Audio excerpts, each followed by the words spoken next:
오늘 우리 주신 하나님의 말씀 함께 보도록 하겠습니다. 함께 볼 하나님의 말씀은 신약성경 사도행전 25장 1절부터 12절까지의 말씀 함께 보도록 하겠습니다.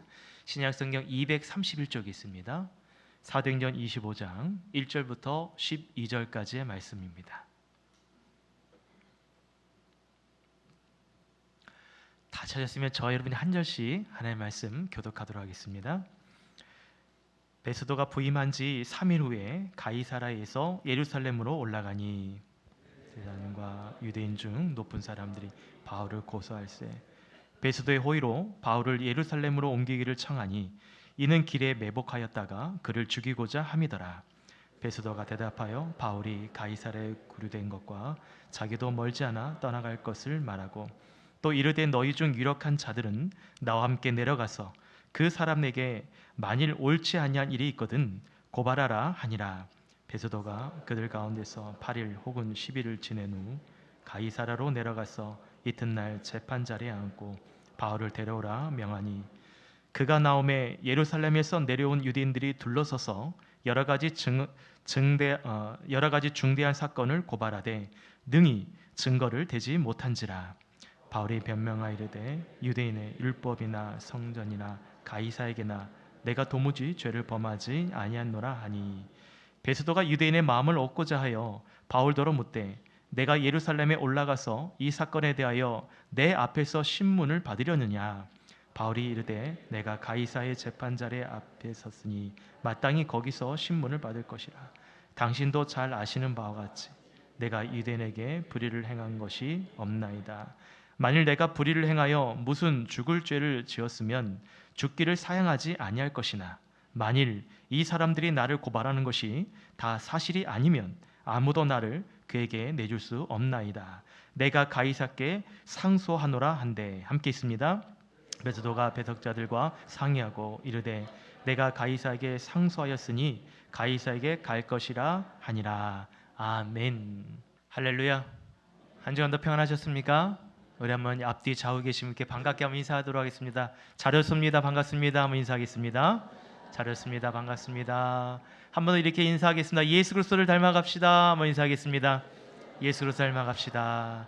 사랑하는 성도 여러분, 예수 그리스도를 닮아가는 은혜와 복이 함께하기를 주 이름으로 축복드립니다. 아멘. 지난주 저와 여러분은 사도 바울의 이야기들을 이어서 살펴보고 있습니다. 로마 총독 앞에서 재판을 받는 장면들을 우리는 계속 보고 있습니다. 유대 종교 지도자들이요 변호사도 사들여서 이 더둘러라는 변호사를 앞장세워서 사도 바울의 죄를 조목조목 밝혀냅니다. 그는 전염병 같은 자다라고 말하고요. 그는 나사렛 우두머리 이단이다라고 말하기도 하고요. 그들은 또한 사도 바울을 교회를 오염시키는 성전을 더럽히는 자다라는 이러한 이야기로 사도 바울의 죄를 이야기합니다. 여러분, 사도 바울의 입장에서는 그들의 유대 종교 지도자들의 이 이야기들이 굉장히 그로서는 수치스럽고 또한 절망감뿐이며 이제까지 해왔던 모든 사역들이 물거품이 되는 것처럼 그런 어려운 난항들을 계속 겪고 있습니다. 우리가 계속 사도행전 말씀을 보지만 사도행전이 주를 위해서 그렇게 복음을 전하고 봉사를 하고 헌신하는 그 대가는 참 이루 말할 수 없을 만큼 고난의 연속이었다는 것이죠. 그렇게 모함받는 그 재판의 자리에서 사도 바울은 자신을 변론하기 앞서 많은 그 유대인들 향하여 뭘 고백하냐면 죽은 자의 부활 대신 예수 그리스도의 소망을 전하게 됩니다. 여러분, 부활신앙은 언제나 우리에게 소망을 줘요. 여러분 믿으십니까? 부활신앙은 성도에게 있어서 언제나 어떤 상황이 있든지 그것이 우리에게 소망을 가져다 준다는 거예요. 절망의 상황 속에 있다 할지라도 예수 그리스도의 부활은 우리에게 놀라운 소망과 희망이 됩니다. 왜냐하면 예수님께서 사망 권세 이기시고 부활하셨기 때문인 거죠. 여러분 믿으십니까? 그 사망 권세 이기시고 부활하신 예수님을 다메섹에 가던 이 사울이라는 청년을 만나 주셨어요. 부활하신 예수님께서 그 마음에 완강하고 고집스러운 사울이라는 청년을 만나 주시고 그의 삶에 놀라운 변화를 허락해 주셨어요. 많은 사람들이 이 사울이라는 청년의 변화를 믿지 못했습니다. 예수님의 제자인 사도들도 믿지 못했어요.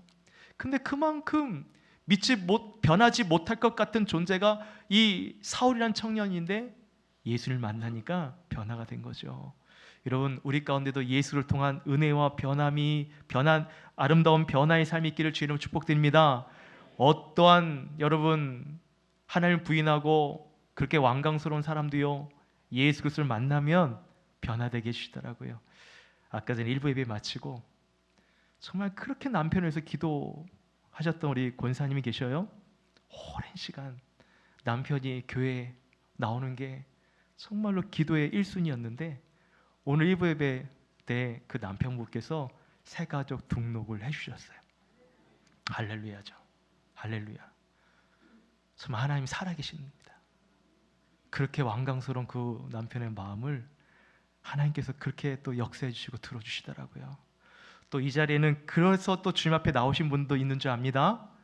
또 그런 분들에게 또 하나님의 은혜가 늘 하나님 살아계신다는 것을 여러분의 그 삶 속에서 경험하고 그 하나님을 또 소망할 수 있기를 주님 축복드립니다. 여러분, 부활하신 예수님께서 그 왕관 사울이라는 청년을 만나 주셨어요. 그리고 사울은 이제 바울이 되어서 여러분 부활 신앙으로 그리스도의 복음을 전하며 살아가고 있는 거예요. 그만큼 그리스도의 복음의 능력은 어마어마합니다. 정말 그 절망의 상황들 뛰어넘도록 그 부활의 소망을 사도 바울은 경험을 했어요. 또 한 가지, 지난주에 우리가 무엇을 나눴냐? 사도 바울은 이 부활의 신앙을 위해 늘 선한 양심을 가지고 살아갔다는 것입니다. 여러분, 이 선한 양심은 어떤 양심이냐? 하나님 앞에서, 사람 앞에서 깨끗한 양심을 말해요. 여러분, 우리가 그리스도의 복음을 전한다 하며 얘기는 하지만 우리 안에 이 선한 양심이 없으면 복음의 능력 또한 없어요. 복음의 능력이 나타나는 그 가장 중심에는 하나님과 사람들 앞에 이 선한 양심이 살아나야 돼요. 그래야 여러분 복음의 능력이 있게 되는 줄 믿습니다. 사도 바울은 그걸 고백합니다. 부활의 능력 되신 주님 앞에 내가 선한 양심을 가졌습니다. 하나님과 사람들 앞에 나는 이 선한 양심으로 지금까지 살아왔습니다. 이것을 증거하고 또 이 복음이 그래서 더 큰 울림으로 하나님께서 그의 복음적인 삶을 통해 그의 길을 확장케 해주십니다. 사랑하는 여러분, 복음의 능력, 하나님께 선한 양심으로 여러분 복음을 증거하는 우리 모든 서강교회 성도 되시기를 주의 이름으로 축복드립니다. 축복드립니다. 여러분, 이것이 지난주의 내용이었다면 오늘 본문은 이어지는 내용입니다. 특별히 오늘 본문 가운데는 여러분 총독 벨릭스라는 사람 앞에서 사도 바울이 재판을 받다가 이제는 총독이 바뀌게 돼요. 베스도라는 사람으로 바뀌게 됩니다. 그래서 여러분 말씀 볼 때 좀 헷갈릴 수 있어요. 총독이 이랬다 저랬다 이름이 바뀌는 건데 그 앞쪽에 있던 벨릭스, 그 다음 후임자가 베스도, 이렇게 이제 총독이 바뀌게 되는 그 전환점의 시작이 오늘 본문의 첫 시작입니다. 그래서 1절에 보시면 이렇게 말하죠. 베스도가 부임한 지 3일 후에 가이사라에서 예루살렘으로 올라가니라고 말씀하고 있어요. 여러분, 베스도라는 이 총독이 벨릭스를 이어서 가이사라에 있다가 부임한 지 3일 후에 예루살렘으로 올라갑니다. 여러분, 가이사라에서 예루살렘까지의 거리로 따진다면 약 110km 정도 됩니다. 좀 더 이해하기 쉽도록 설명드리려면 광명에서 저기 떨어진 춘천까지 거리가 한 110km 정도 됩니다. 먼 거리죠. 여기서 춘천까지 얼마 걸려요? 네, 뭐 중요하지 않습니다. 멀어요. 근데 그 당시 교통이 발달되지 못했던 그 시대는 얼마나 더 멀겠습니까? 지금도 춘천까지 한 2시간 정도 넘게 좀 가는 걸로 알고 있는데 여러분, 그 당시는 더 멀겠죠.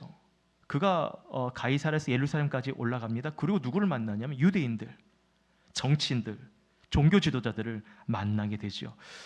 많은 유대인들이 베스도를 환영했어요. 환대해 줬습니다. 그러고 나서 그 유대인들이 베스도에게 뭘 요청하냐면 사도 바울을 예루살렘으로 좀 보내주시죠. 이 얘기를 해요. 왜 사도 바울을 예루살렘으로 보내달라고 얘기했는가? 오늘 말씀을 여러분 잘 보시면 3절 후반절에 이렇게 기록되어 있어요. 이는 길에 매복하다가 그를 죽이고자 함이라. 누구를 죽이고자 하는 거예요? 사도 바울을 죽이고자 하는 거예요. 그래서 유대인들이 이 총독을 환대해 주면서 자신들의 목적은 한 가지예요. 사도 바울을 죽이는 거. 왜 그러냐면 사도 바울이 온 이후에 계속 그리스도의 복음을 전하잖아요. 복음을 증거하니까 유대인들 입장에서, 종교주의들 입장에서는 그것이 못마땅한 거예요. 그것 때문에 예수님도 십자가에 매달려 돌아가시게 한 거 아닙니까? 유대인들이. 그러니까 사도 바울이 복음을 전하는 것이 못마땅한 거예요. 유대인들은 가만두지 않으려 하는 거죠. 근데 여러분, 오늘 말씀해 보신 베스도는 그들의 요청에 응대하지 않고요, 오히려 예루살렘에 머물고 있다가 다시 가이사라로 내려갑니다. 그러면서 함께 유대인들도 가이사라로 내려가서 거기서 이제 사도 바울을 재판하게 되는 거죠. 근데 재판하는 과정을 보면요, 오늘 본문에 보시면 유대인들이 사도 바울을 중심으로 삥 둘러싸여 있어요. 오늘 본문의 표현에 의하면 사도 바울을 중심으로 둘러싸여 있어서 사도 바울의 죄에 대해서, 중대한 죄에 대해서 조목조목 얘기를 합니다. 근데 그들이 그 사도 바울의 죄에 대해서 이제 새로 부임한 총독 앞에서 뭘 잘못했는지 막 얘기를 하는에도 불구하고 어떠한 증거도 찾을 수 없게 되지요. 여러분, 이것이 하나님의 은혜인 줄 믿으시기 바랍니다. 세상 사람들이 정말 예수 믿는 사람들을 결박하고 죄를 막 지목하려 해도요, 하나님께서 그 또한 죄가 없도록, 증거가 없도록 하나님께서 지켜주시죠. 왜? 사도 바울은 하나님과 사람들 앞에 늘 선한 양심을 가졌기 때문에. 믿으십니까? 그 선한 양심을 가진 하나님의 백성에게는 여러분, 걸리는 돌이 없어요. 걸리는 거쳐가는 것이 없는 거죠.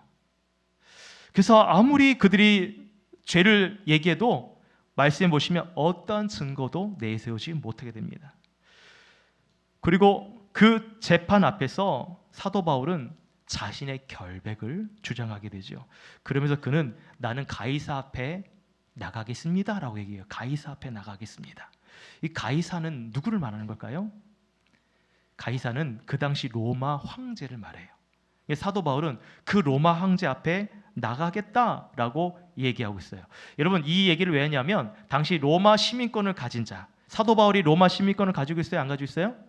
로마 시민권을 가지고 있죠. 로마 시민권을 가진 자에게는 여러 특혜가 있는데 그 중에 하나는 내게 재판 결과에 따라서 내가 불복하게 될 때에 황제 앞에서 자신의 이 재판을 항소할 수 있는 권리가 있었어요. 그것이 바로 로마 시민권을 가진 자에게만. 그래서 그것을 내세워서 얘기하고 있는 것입니다. 여러분, 이것이 오늘 본문의 내용이에요. 여러분, 오늘 본문의 이 사항들을 보면 사도 바울은 지금 벼랑 끝에 몰려 있습니다. 왜냐하면 끊임없이 유대인들이 그를 모함하고 어떻게든 그를 죽이려고 해하려고 하는 사람들이 끊임없이 사도 바울을 찾아오고 있거든요. 근데 여러분, 그렇게 벼랑 끝에 몰리는 상황 가운데 정말 그 시간이요, 한 2년이 넘는 시간이었어요. 그렇게 그 고된 시간들, 고난의 시간들이 2년이 넘었다는 거죠. 여러분, 우리가 이제 사도행전 말씀을 계속 보고 있는데 우리가 볼 때는 뭐 이게 몇 년 된 것 같지도 않은데, 장수로는 얼마 되지 않은 것 같지만 여러분, 오늘 내용을 보면 그렇게 2년이라는 시간이 흘렀어요. 여러분, 2년의 시간을 다시 한번 좀 어떤 일이 있었는지 한번 되돌아볼 필요가 있습니다. 2년 전에 어떤 일이 있었냐면 사도 바울이 3차 전도여행을 마치고 예루살렘을 옵니다. 여러분, 예루살렘에 온 이유 중에 하나는 어려움, 가뭄으로 해서 고통당하는 예루살렘 교회를 위해서 많은 떨어져 있는 형제들이 교회마다 모아준 헌금을 전달하기 위해서 사도 바울이 예루살렘에 왔잖아요. 그 귀한 일을 하기 위해 돌아왔는데 유대인들이 마침 잘 왔다. 그때 이제 사도 바울을 붙잡아서 계속 지금 재판을 하려고 하는 거예요. 처음에는 사내들인 공회에서 불러다가 사도 바울을 죽이려 하죠. 사도 바울 때문에 온 성이 요란하게 막 폭동이 일어났습니다. 근데 그 위험 속에서 다행히 천부장이라는 로마 천부장이 개입이 되고 그 과정 가운데 사도 바울이 보호를 받게 되죠. 근데 보호받는 것이 이제 어디냐면 영내로 들어가는 거죠. 감옥에 가게 되는 것입니다. 그 위에 여러분 이제 로마 총독 앞에 벨릭스라는 로마 총독 앞에 또 재판을 받게 돼요. 그 재판받는 과정 가운데도 어떤 일이 생기냐? 사두개인파, 바리새인파 사이에 다툼이 또 생기죠. 그 사이에 낀 사도 바울은 정말 몸이 찢겨질 정도로 정말 험한 꼴을 당하게 됩니다. 거기서도 우연히 또 잘 피신을 하게 되지요. 근데 그 과정 가운데 또 어떤 소식을 듣게 되냐? 사도 바울이 죽기 전까지는 나는 먹지도 마시지도 않겠다. 그렇게 맹세한 유대인들 40명이 매복을 하고 사도 바울을 죽이겠다고 그렇게 결의한 소식을 또 듣게 됩니다. 여러분 얼마나 사도 바울 입장에 볼 때는 이런 일이 어떻게 일어날 수 있을까 이해가 잘 되지 않을 것 같아요. 근데 또 감사하게도 그런 위협 속에서도 하나님께서는 당신의 선한 손으로 그렇게 40명이 그를 죽이고자 매복했던 그 상황들, 근데 오히려 로마 군대의 철저한 보호를 받고 그 위협을 피해 가게 되잖아요. 여러분 그렇게 이제 그 총독 벨릭스 앞에서 그런 일이 있었고 그로부터 이제 감옥에서 2년 동안 있게 됩니다. 그러니까는 지금 쭉 사도 바울이 예루살렘에 도착한 이후의 시간을 쭉 살펴보면 2년이 사실 넘는 시간이 지나간 거예요. 목사님 도대체 2년이라는 그 시간의 근거는 어디 있습니까? 제가 알려드릴게요. 여러분 사도행전 24장 27절 말씀 같이 한번 볼까요? 한번 읽어보겠습니다. 시작. 이태가 지난 후 보르기오 베스도가 벨릭스의 소임이 이어받으니 벨릭스가 유대인의 마음을 얻고자 하여 바울을 구류하여 두니라. 여기서 이태가 지난 후, 이 뜻이 뭡니까? 2년이란 뜻이죠. 2년이 지난 후 여러분 베스도가 벨릭스를 대신해요. 소임을 이어댔다는 의미잖아요. 여러분 감옥에서 어떻게 이렇게 2년 동안 있을 수 있을까? 그리고 그 2년이 넘는 시간 동안 끊이지 않는 유대인의 공격 속에서 사도 바울은 어떻게 이렇게 자신을 잘 지켜내고 이 신앙의 삶을 버티고 살 수 있었을까? 제가 전에 사역했던 교회에 집사님 한 분이 계시는데 그분이 사업을 좀 크게 하셨어요. 대부도에 가면 이제 그 조경 사업을 크게 하셨는데 여러 이제 나무를 심잖아요. 제가 한번 신방을 갔습니다. 그래서 그 조경을 보면서 나무들을 보면서 집사님 저 나무는 얼마나 해요? 그랬더니 나 한 몇백만 원 할 줄 알았어요. 그랬더니 목사님 저거는 한 2천만 원 됩니다. 나무 하나 2천만 원. 그래서 그럼 집사님 저거는 얼마예요? 그랬더니 저거는 한 3천만 원 될걸요. 그럼 저거는요? 저거는 한 7천만 원 될걸요. 저거는 얼마예요? 계속 가격이 뭐 천이 아니라 뭐 억대로도 난 그렇게 비싼 줄 처음 알았어요. 그때 그 나무들을 이제 조경해서 이제 사업을 하십니다. 그 또 개인적으로 또 개인 주택을 대보도에서 이제 땅을 매입하고 건물을 지어서 그걸 매매하는 일도 하셨어요. 또 거기도 갔다는 거 아닙니까? 제가 신방하러 넓은 이렇게 잔디가 있는, 그리고 주차장 공간이 따로 있고 주택이 단층인데 너무나도 제가 보기에도 예쁘게 지은 집. 그 안에 딱 들어가니까 나무 목재로 그냥 고급진 나무 목재로 다 집을 만들었고 바닥은 대리석. 그러니까 누가 봐도 이 집 참 좋겠다, 살면 좋겠다, 꿈에 그리던 집. 여러분 그런 집에 살고 싶지 않으세요? 네, 관심이 없으시군요. 하여튼 겉에 보면 단층인데 또 안에 들어가면 또 복층이에요. 하여튼 그런 집을 만들어서 판매를 하시는 거예요. 그러니까 집 단위가 가격이 뭐 억대죠. 그러니까 그런 것을 또 매매를 하시는 거예요. 여러분 그렇게 이제 일을 하시다가, 이런 사업을 하시다가 법적인 분쟁이 생기게 되었어요. 이게 뭐 금방 끝나는 법적인 문제가 아니라 오랜 시간 법적인 공방이 이어지더라고요. 한 번은 이제 승소, 판결이 났는데도 상대 측에서 이거 가지고 또 소송을 거니까 다시 재판이 시작이 되는 거예요. 한쪽이 승소하더라도 그것에 대해서 소송을 걸면 재판이 끝나지 않고 계속 이어지는 거예요. 그러한 끊임없는 법정이 다툼이 이어지게 되었어요. 제가 이제 제가 있었던 교구에 계셨기 때문에 그 기도 제목을 함께 나누고 저도 많이 기도를 했습니다. 그 문제가 빨리 좀 잘 해결되도록. 근데 기도가 단번에 끝나는 것이 아니라 몇 년 동안 계속 기도를 하게 되니 여러분 얼마나 이 상황들이 어려운지 모릅니다. 우리가 드라마나 영화에 보면 이런 법적인 드라마 보잖아요. 그러면 드라마틱하게 막 이렇게 전개가 되는 걸 여러분 우리가 보지 않습니까? 주인공이 억울한 상황 가운데 있어요. 이건 아무리 재판해도 승소가 보이지 않는 그런 정말 불리한 상황인데 그런 드라마에서 보면 정말 극적으로 거기서 이기게 되는, 그래서 시청자들이 막 좋아하고 쾌감을 느끼는 그런 내용들이 있는데 현실은 좀 달라요. 그런 법적인 공방이 이루어지는 동안에 여러분 그 가족들, 그분들은요 이루 말할 수 없는 피말리는 그런 삶을 살고 있습니다. 아내 되시는 권사님도 딸이 둘이 있거든요. 그 둘 딸도 아버지를 돕기 위해서 뭐 생사를 다 온 가족이 걸 만큼 그렇게 고생을 했어요. 그래서 여러분 그 집사님도 이렇게 얘기하시더라고요. 목사님, 중간에 포기하고 싶은 마음도 있었고 적절한 선에서 합의도 하고 그래서 끝내고 싶은 마음도 있었고, 왜냐하면 너무나 힘든 시간을 보내야 했기 때문에. 근데 여러분 참 감사하게도 그 문제들이 잘 해결됐어요. 나중에는 잘 해결이 됐습니다. 제가 이 말씀 드리는 이유는 뭐냐면 여러분 지금 사도 바울이 처한 상황이 어떠냐는 거죠. 사도 바울이 처한 이 상황들이 이루 말할 수 없는 여러분 절망의 시간인 거예요. 끊임없는 유대인들의 법적인 이 공방들이 끊이지 않고 이루어지는 상황이에요.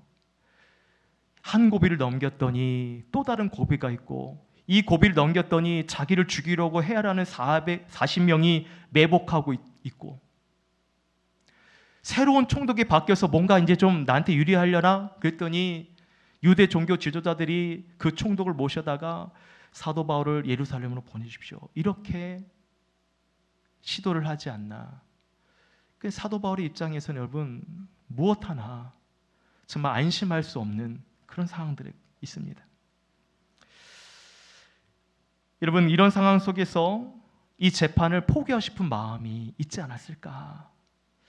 그들이 원하는 대로 따라주면 적어도 내 목숨은 부지할 수 있지 않겠습니까? 그들이 원하는 대로, 유대 종교자들이 원하는 대로 내 신앙, 내 양심을 조금 팔아서 적당한 선에서 합의하면 그게 또 어쩌면 더 현명해 보이지 않을까요? 근데 여러분 오늘 본문에 보시면 여전히 사도 바울은 그러한 끊임없는 법적인 공방 가운데서도 무엇 하나 흔들리지 않는 믿음을 가지고 있더라는 것입니다.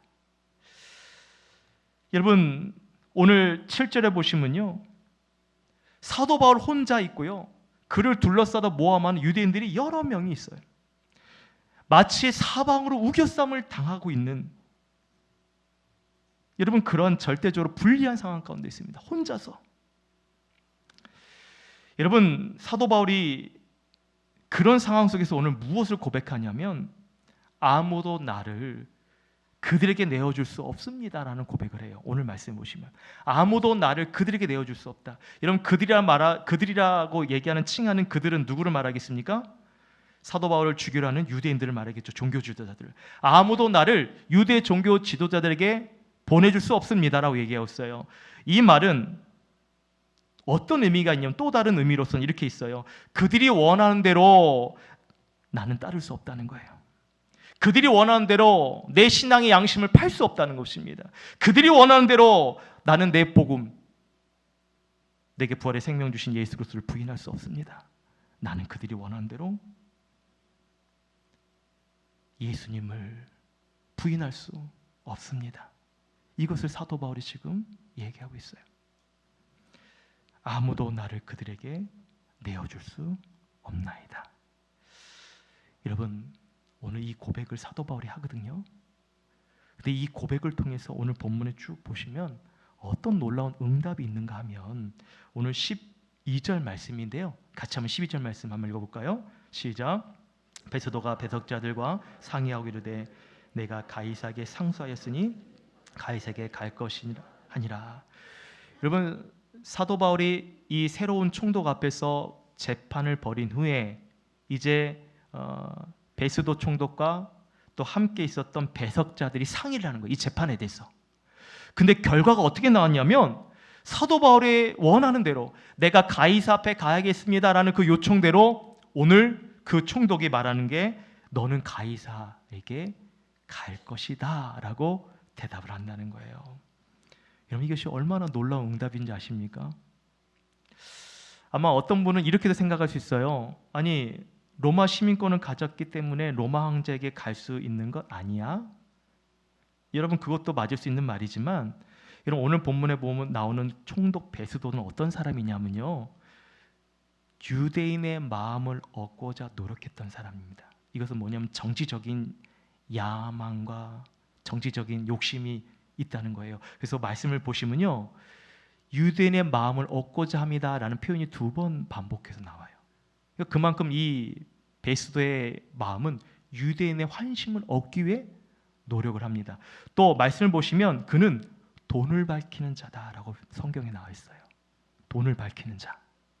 그게 여러분, 부와 명예와 이 모든 것, 권력을 누리고 싶어하는 그 정치꾼이 오늘 베스도예요. 오늘 말씀에도 사실 그가 위임 받은 후에 제일 먼저 예루살렘을 왜 갔겠습니까? 가이사랴에서 예루살렘까지 그 먼 거리를 왜 갔을까요? 유대인들의 마음을 얻기 위해서. 그거예요. 유대인들의 환심을 얻기 위해서, 내 편을 만들기 위해서. 그래서 여러분 예루살렘 간 겁니다. 그런데 오늘 재판의 결과를 보십시오. 놀라운 거죠. 유대인들의 마음의 편에 있다면 유대인들의 요구대로 재판을 해줘야 되는데 혼자 외로이 힘없고 아무 능력 없는 사도 바울의 요청대로 가이사 앞에 가야 되겠다라는 판결을 내린다는 거예요. 그것도 총독 혼자 결정한 것이 아니라 함께 있던 배석자들도 함께 그 부분에 동의를 한 거죠. 그러니까는 베스도 혼자 하는 것이 아니라 함께 여러 명의 사람들도 어떻게 그 마음까지 움직일 수 있었느냐라는 것입니다. 그리고 또 한 가지는 여러분, 오늘 재판에 있어서 많은 증인들이 누구 편에 더 많이 있었어요? 유대인 종교지도자 편에서 많은 유대인들이 증인이 있었고, 또 유대 종교자의 힘이 얼마나 그 당시 컸습니까? 그런 상황 가운데서도, 유대인들이 절대적으로 유리한 상황 속에서도 어떻게 해서 사도 바울의 요구대로 가이사 앞에 갈 수 있었느냐는 것이죠. 이것은요, 여러분, 이 모든 계획을 섭리하시고 움직이시는 누가 일을 하신 겁니까? 하나님께서 하신 거죠. 따라합시다. 모든 계획을 섭리하시고 움직이시는 하나님이 계십니다. 여러분, 이 사실을 믿으시기를 주님 축복드립니다. 여러분, 이것을 어떻게 할 수 있냐면 우리가 계속해서 사도행전 11장 23절의 말씀을 계속 우리가 지금 반복해서 말씀드린 부분들이 있는데, 사도행전 23장 11절 말씀이 뭡니까? 같이 한번 읽어볼까요? 시작. 그날 밤에 주께서 바울 곁에 서서 이르되 담대하라, 내가 예루살렘에서 나의 일을 증언한 것 같이 로마에서도 증언하여야 하리라 하시니라. 여러분, 이 말씀이 언제 주셨어요? 사도 바울이 그렇게 정말 고된, 정말 죽을 것 같은 그 고된 시간, 그날 밤에 주께서 가장 사도 바울 곁에 오셨어요. 가까이 오셨어요. 그럼 뭐라고 말씀하십니까? 담대해라, 담대해라, 힘을 내라. 내가 지금 예루살렘에서 나의 일을 증언한 것처럼 로마에 가서도 증언하여야 하리라. 여러분, 이 말씀이 오늘 지금까지의 모든 본문의 내용을 뚫고 하나님의 일하심을 지금 우리에게 쭉 보여주는 거예요. 하나님의 어떤 분인지 보라는 거죠. 하나님이 어떻게 일하시는지 보라는 거예요. 여러분, 하나님께서는 우리에게 말씀하신 것을 변개치 않고 이루시는 분입니다. 여러분 믿으십니까? 민수기 23장 19절 말씀 같이 한번 읽어봅시다. 시작. 하나님은 사람이 아니시니 거짓말을 하지 않으시고 인생이 아니시니 후회가 없으시도다. 어찌 그 말씀하신 바를 행하지 않으시며 하신 말씀을 실행치 않으시랴. 여러분, 하나님은 사람이 아니죠? 하나님은 스스로 있는 자입니다. 하나님은 당신의 말로 모든 만물들을 창조하셨어요. 무에서 유를 창조하셨습니다. 사람을 만드셨어요. 하나님께서 모든 생명 있는 것 다 하나님께서 창조하셨습니다. 그래서 모든 생명은요, 하나님께 속해 있다는 거예요. 하나님은 우리의 인생의 연수를 아셔요? 모르셔요? 우리의 인생의 연수까지도 아셔요. 처음과 마지막까지도 하나님 아십니다. 창조자께서 참새조차도 허락하지 않으면 떨어지지 않도록 하신다 말씀하시잖아요. 하나님 그래서 그 말씀은 진리십니다. 하나님 말씀은 그래서 생명력이 있다는 거예요. 그래서 생명이 있는 하나님 말씀을 계속 성도는 공부받아요. 왜? 그래야 살아갈 수 있으니까. 그래야 생명력 있는 삶을 살 수 있기 때문에 성도는 하나님 말씀을 떠나서는 살 수 없는 거예요. 하나님을 떠나서도 살 수 없고요. 그럼 그 하나님, 그래서 그 말씀하신 모든 것이 진리십니다. 그분은 거짓이 없고 변개치 않으시고 하신 말씀을 반드시 실행하시기 때문에. 여러분 믿으시죠? 그 말씀이 사도 바울에게 뭐라고 말씀하셔요? 예루살렘에서 나를 증언한 것처럼 로마에 가서도 증언해야 되리라. 사도 바울은 이 말씀을 절대적으로 믿고 신뢰한 거예요. 그래서 그 말씀과 일치되는 고백이 뭐냐? 아무도 나를 그에게 내어줄 수 없다는 거예요. 아무도 나의 이 신앙의 양심을 거절치 못하게 할 수 없다는 것입니다. 아무도 하나님께 내게 주신 은혜를 빼앗아갈 수 없다는 거예요. 나는 이 선한 싸움을 끝까지 싸우겠다는 것입니다. 지키겠다는 거죠. 왜? 그는 로마로 가야 되기 때문에. 로마로 갈 수 있도록 하나님께서 내게 말씀하셨기 때문에. 이제까지 그 말씀으로 내 인생의 많은 말할 수 없는 이 법적인 재판, 죽음의 위험 속에서도 이 말씀이 실현되기 때문에 그는 무사할 수 있었거든요. 그 바로 소명 있는 자의 모습인 거예요. 소명 있는 자. 하나님의 부르심에 대해서 끝까지 순종하며 나가는 사람. 이건 저와 여러분에게 소명이 있어요. 그렇죠? 저는 이 자리에서 목회를 하는 것이 저의 소명이에요. 그래서 저는 이 소명 다하고 저는 이제 주님 부르시면 가야죠. 여러분에게서 소명 뭡니까? 잘 모르겠어요. 소명 찾으시길 바랍니다. 하나님께서 여러분에게 뭘 원하시는지 그걸 찾으면 행복한 거예요. 그거를 발견한 순간 내 삶에 여러분 살아가는 인생이, 여러분 사도 바울 보십시오. 그렇게 고난당하는 이 삶 속에서 그가 이 고난에 찌들은 것처럼 보여요? 아니면 오히려 기뻐하면서 감사하며 살아가는 모습처럼 보입니까? 오히려 사도 바울은 감옥에 있으면서 기뻐하라, 즐거워하라고 말하고 있습니다. 그렇게 살아오기 때문에 얘기할 수 있는 거죠. 감옥 속에서 힘든데 애써 여러분 기뻐하십시오 이렇게 말할 수 있습니까?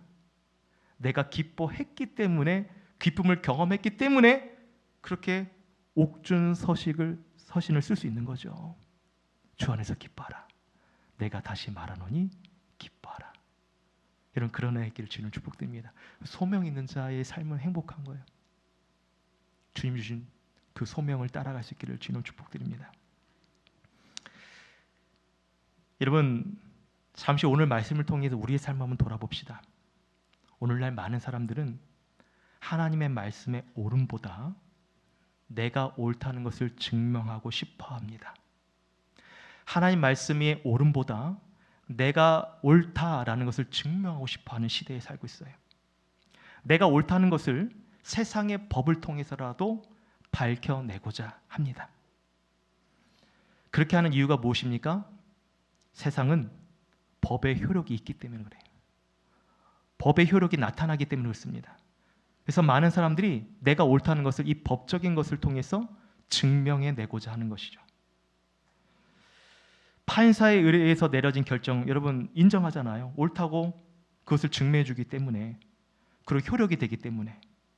그래서 많은 사람들은 이 재판을 통해서 내가 옳음을 증명하고자 합니다.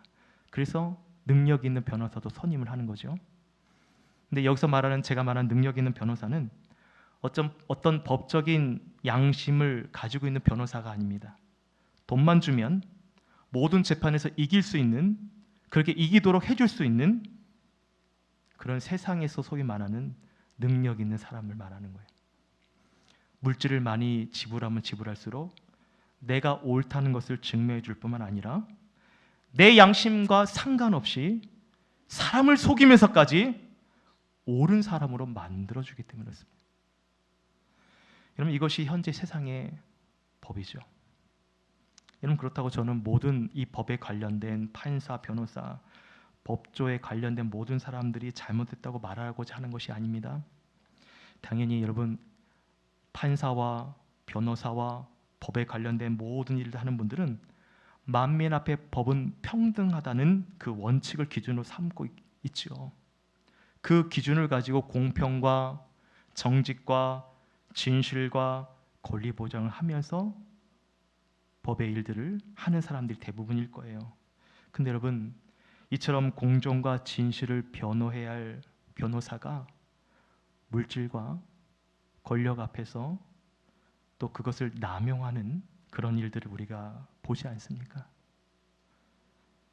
어떤 사람은 이런 말도 있어요. 유전무죄, 무전유죄. 돈 있으면 죄가 없고 돈이 없으면 죄인이다.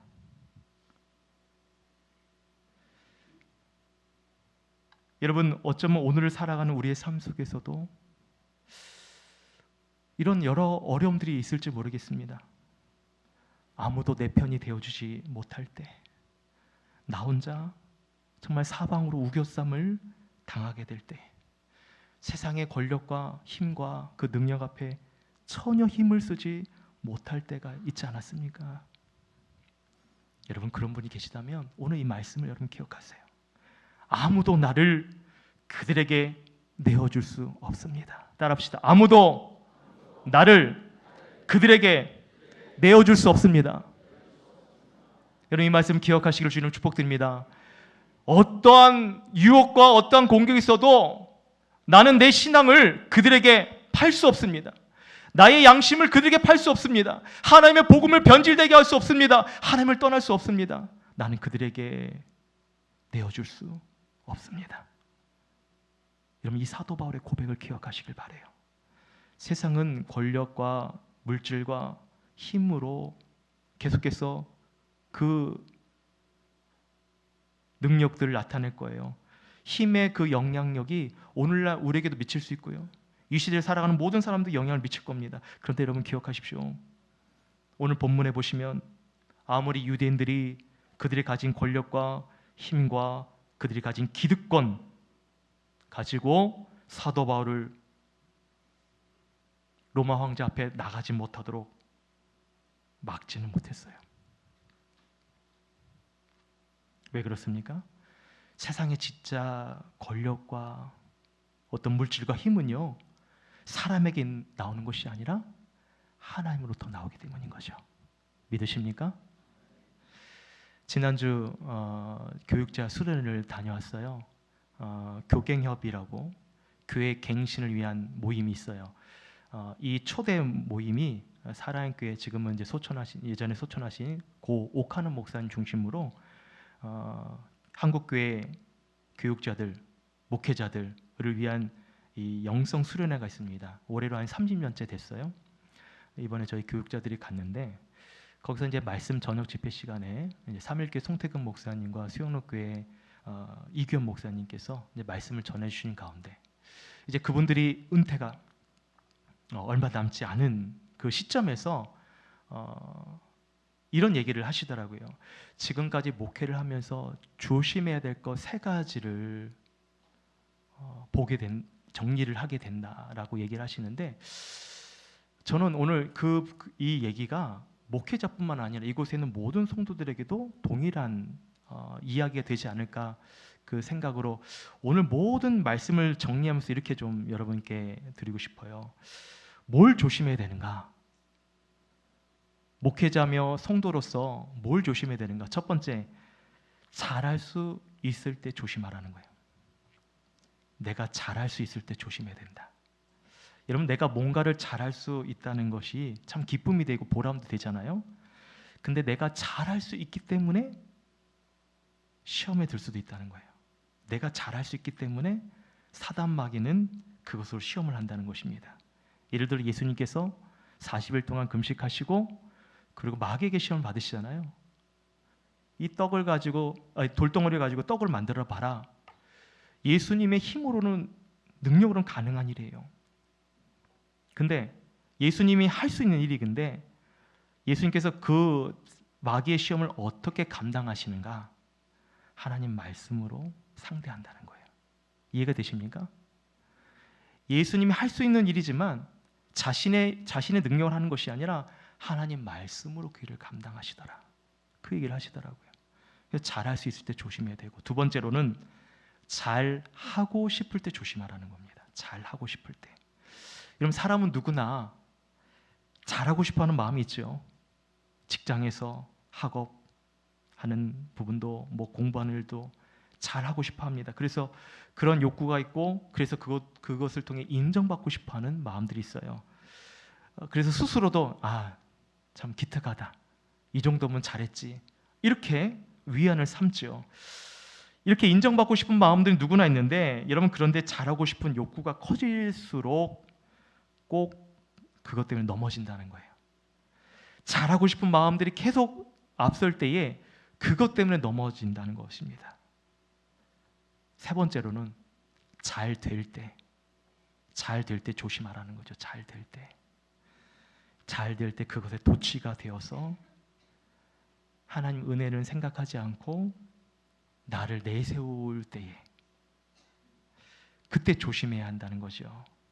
왜냐하면 모든 일들이 내 눈에 보일 때는 잘 돌아가는 것 같아요. 내가 잘하고 있으니까.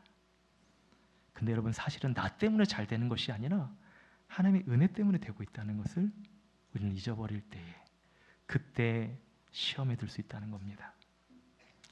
그래서 이 3가지가 참 저에게 마음에 와닿았어요.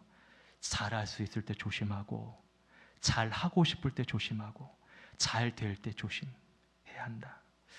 그래서 이 얘기를 저한테 적용을 해볼 때에 참 하나님께서, 저는 서강교회 부임한 이후에 참 하나님의 은혜를 경험을 했습니다. 물론 여러분도 은혜를 경험하셨고요. 그래서 어느 순간에 교회가 잘 되고 있네, 더 잘하고 싶다, 이런 마음이 들겠어요, 안 들겠어요? 여러분은 목회자에 대한 관심이 없으시군요. 담임 목사가 잘하고 있는지 못하고 있는지 어떻게 관심 없으신 것 같은데, 예, 감사합니다. 이런 마음이 있어요. 저한테도 잘 되고 있네, 좀 더 잘하고 싶다. 근데 여러분, 이런 마음들이 물론 있지만 정말 이런 마음들이 혹여나 넘어질 수도 있겠다는 거. 그래서 이런 마음들을 다시 지금 내려놓는, 다시 또 돌아보게 되는 그런 생각들을 주셨어요. 여러분, 오늘 사도 바울에게 있어서 그가 믿는 신앙, 그가 믿는 하나님, 오늘 우리의 삶 가운데 이렇게 접목해 볼 수 있겠죠. 여러분도 여러분의 신앙이라든지 하나님을 알아가는 데 있어서 나는 지금 잘할 수 있어, 나는 남들보다 더 잘할 거야, 또 나는 지금 잘 되고 있어, 또 우리가 하나님을 아는 것에 대해서 나는 하나님을 지금 잘 알아, 또는 나는 누구보다도 하나님을 더 잘 따르고 있어, 또 나는 지금 하나님과 잘 되고 있어라고 생각하는 마음들이 있습니까? 오늘 이 자리에 계신 모든 성도님들이 다시 정말 하나님을 제대로 알아가는 그 신앙으로 있기를 소망합니다. 하나님을 힘써 다시 알아갈 수 있는 은혜가 있기를 원합니다. 내가 알아가려 하는 것이 아니라요, 정말 주님 앞에 겸손한 마음으로 다시 엎드려서 하나님을 알기 원합니다. 사도 바울에게서 이 고난이 그가 고난으로 마주대한 것이 아니라 부활의 소망 되신 하나님을 바라보고, 그가 그렇게 지금 위기 끝에 벼랑 끝에 몰려있는 것 같지만 여러분, 그는 뭐라고 얘기합니까? 아무도 나를 그들에게 내어줄 수 없다. 아무도 나는 그들에게 빼앗김을 당할 수 없다. 왜? 하나님께서 나를 로마로 보내셨기 때문에. 이 사명 하나로 그가 처한 모든 상황들이 어떻게 해요? 역전이 돼가고 있는 거예요.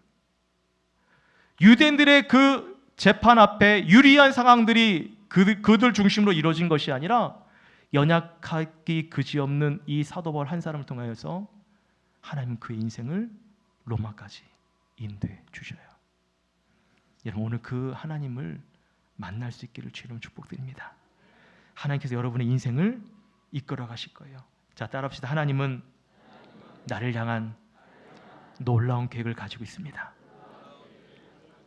믿으십니까? 하나님이 여러분을 통해서 하나님이 원하시는 로마로 이끌어 주실 거예요. 하나님이 기뻐하시는 삶을 인도하실 거예요.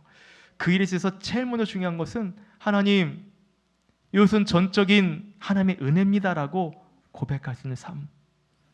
아무도 나를 그에게 내어줄 수 없습니다라는 그 믿음의 고백을 하나님 듣길 원하셔요.